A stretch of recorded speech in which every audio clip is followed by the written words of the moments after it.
Pozdravljeni otroci! Danes se bomo pri pouku naravoslovja pogovarjali, kaj vse pride v hišo in kaj pride iz hiše.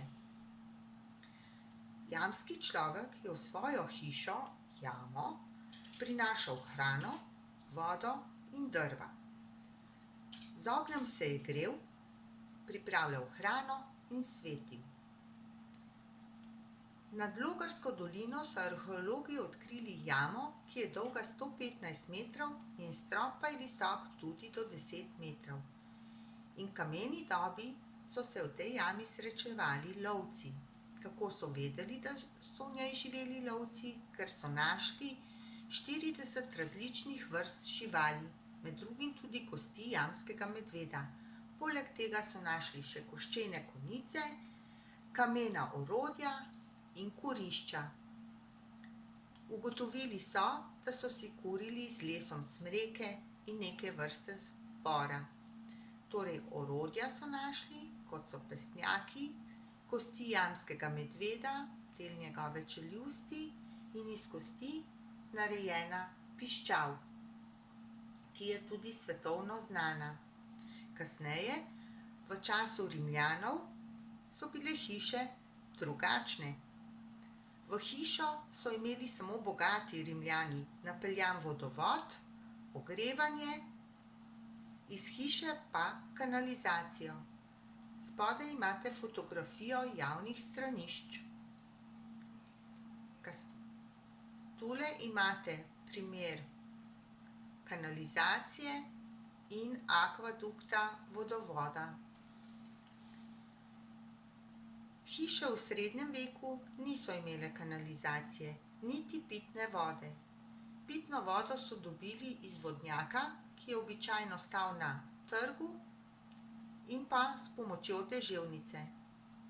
Kanalizacije niso poznali, odpadke, iztrebke so metali na ulico. Kakšne so pa naše hiše v tem sodobnem času? Današnje hiše imajo pitno vodo, ki priteče do hiše vsak prostor po vodovodnih ceveh, odpadna voda pa gre po kanalizacijskih ceveh do čistilne naprave. V tem času je pomembno, da varčujemo z vodo in jo ne porabljamo prekomerno, toliko, kolikor jo pač potrebujemo za življenje. Zato pazimo na to, da nam kotliček na stranišču ne pušča, da tesnilo na vodovodni pipi dela, da ne kaplja iz pipe. Na desni strani imate kanalizacijsko cev in na levi čistilna naprava, v kateri se zbirajo odpadna voda, ki jo očistijo in potem spustijo v reke, jezera. Tule imate fotografije vodovodnih cevi.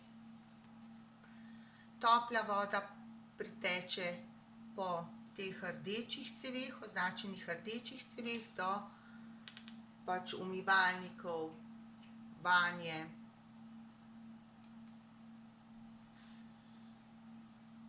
Pred več kot 100 leti so v hiše začeli napeljevati elektriko. To je bila zelo velika sprememba. Pred tem so namreč za razsvetljavo uporabljali sveče ali petrolejke. Ko pa je prišla elektrika, so hiše postale svetlejše, prijetnejše. Na začetku so elektriko uporabljali samo za razsvetljavo, kasneje pa tudi za pogon vse več različnih naprav, kot je na primer palični mešalnik, mikser, pralni stroj, hladilnik in podobno. Pred vami so fotografije različnih elektrarn. Elektriko proizvajajo hidroelektrarne, izkoriščajo moč vode, termoelektrarne izkoriščajo moč premoga, jedrska elektrarna izkorišča moč elementa urana, vetrne elektrarne dobijo elektriko s pomočjo vetra, sončne elektrarne levo spodaj izkoriščajo moč sonca za pridobivanje električne energije in pridobljena električna energija gre po transformatorjih in kablih do naših domov.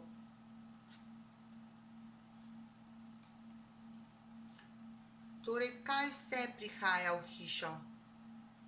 Najprej v našo hišo prihaja sončna svetloba.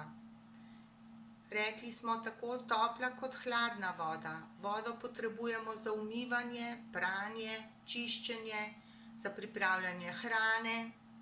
Če hočeš skuhati juho, potrebuješ vodo za to. Odpadna voda pa gre po kanalizacijskih ceveh do čistilne naprave. Rekli smo že, da v našo hišo prihaja tudi elektrika, ki jo uporabljamo za gretje, za razsvetljavo, za pogon različnih električnih naprav. V hišo prihaja tudi plin, ki ga uporabljamo za ogrevanje, tudi za kuhanje. Topla voda priteka po toplovodu in se uporablja za ogrevanje prostora, zlasti v mestih je toplovod. Toplota pa seveda tudi odteka, zato je dobro, da hišo izoliramo, da ne odteče preveč toplote ven. V hišo prihajajo tudi različna sporočila. Ena od teh so tiskana sporočila, kot so časopisi, knjige, revije, reklame, oglasi. In seveda, ko vse to preberemo, grejo tudi iz hiše kot odpadki in jih potem ta tiskana sporočila odvržemo v ustrezne zabojnike za papir. V hišo pa prihajajo tudi druga sporočila, kot so telefon, radio, televizija in pa svetovno medmrežje splet, ki je v teh časih nepogrešljiv. In seveda tudi ta sporočila odhajajo. Drugače, ko vi prižgete računalnik, se priklopite na Zoom, se pogovarjate z menoj, oddate sporočilo meni na drugo stran. Pomembno je tudi, da vse te snovi, ki prihajajo v hišo, grejo tudi iz hiše, zlasti odpadne snovi. In tisto, kar je odpadek, ga moramo ločeno zbirati. Pomembno je tudi recikliranje, da določene odpadke, kot je na primer, ko tiskana sporočila damo v koš za papir, jih lahko recikliramo, predelamo. V hišo pride tudi s temi telefoni, s temi sporočili, telefoni, radiom, tudi ko se to pokvari ali ne uporabljamo več, to zavržemo, to so posebni odpadki in jih moramo vreči na posebna urejena odlagališča. V Kranju je to zbirni center Zarica. V hišo marsikaj pride in seveda iz hiše marsikaj odide, predvsem odpadki. In za odlaganje odpadkov porabimo ogromno prostora. Zato mora biti odlagališče tudi urejeno. To so primeri urejenega odlagališča odpadkov.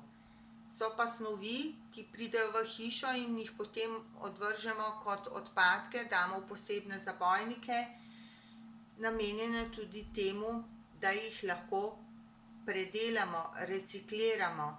Lahko jih pripeljemo v zbirni center, kjer jih pač sortirajo, očistijo. Na primer, ko ne potrebujemo več računalnika, ga odpeljemo v zbirni center, kjer ga razstavijo in nekatere materiale lahko ponovno uporabijo pri drugih aparatih. Že dolgo časa mi odpadke zbiramo ločeno. To je zato, ker je to koristno, ker nekatere snovi lahko recikliramo, torej ponovno uporabimo.